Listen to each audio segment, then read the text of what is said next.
Alright, so good evening mga participants. So inabot na kami ng gabi, pero eto rin yung dadaanan nyo. Tutur side ko na lang kayo sa somewhere in Narciso kung sa kay lulusot. Eto yung bayan na San Andres. So lalabas na kami ha. So kita-kitsa lang tayo mamaya. Update ko na lang kayo pagdating ko na ng San Narciso, Quezon. Okay, that's it. Alright, in 2 kilometers andyan na kami ngayon sa bayan ng San Narciso.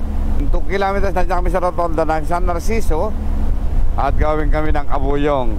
So dito kayo lalabas sa mga participants, mga kahunghung. Ito yung dadaanan nyo. So gabi lang ngayon, in 1 kilometer. So ito na, lalabas na tayo dito. Ito na yung, I think ito na yung last curve. Nababagtasin natin dito. Then puro stress na yan.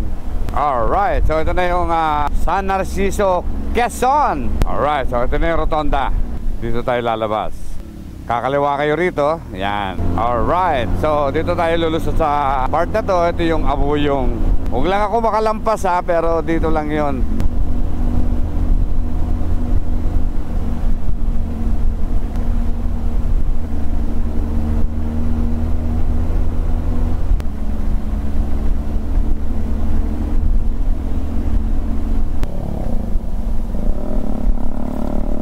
Hindi ba yun?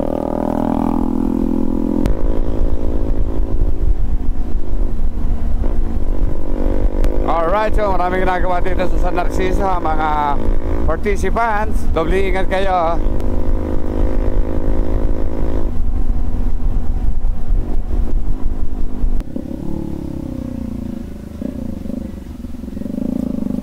Alright.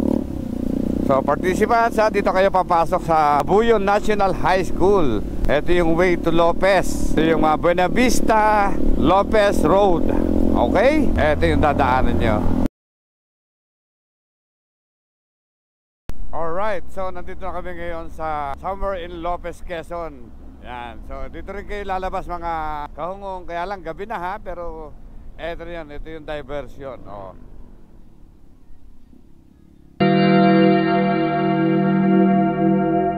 Okay.